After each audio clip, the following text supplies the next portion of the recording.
एकदन्ते विद्महे वक्रतुण्डाय धीमहि तन्नो दन्ते प्रचोदयात्।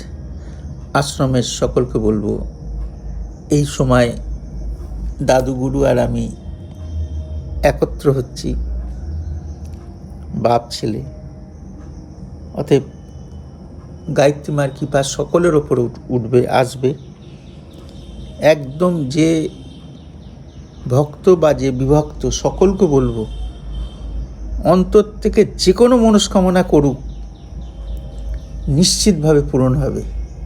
আমাকে স্মরণ করো, আমি কষ্ট থেকে মুক্তি দেবই দেব, এটা নিশ্চিত। এই ক্ষমতাটা থাকবে, যেহেতু তার সঙ্গে আমি জোড়ার একটা চেষ্টা করছি।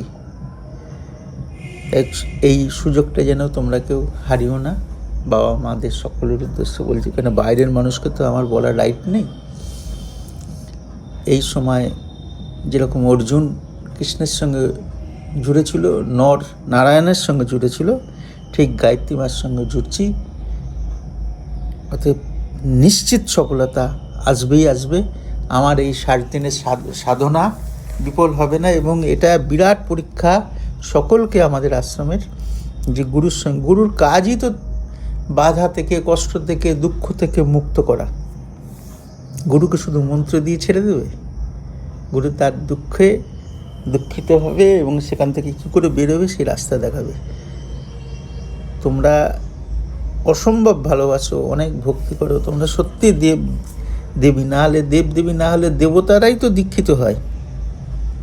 দেবতারা দীক্ষিত হয়, দেখো না। খুব ভালো হোক তোমাদের, নিশ্চিতভাবে মঙ্গল হবে। এটা শুধু আমাদের আশ্রমের জন্য, বাইরের জন্য নয়।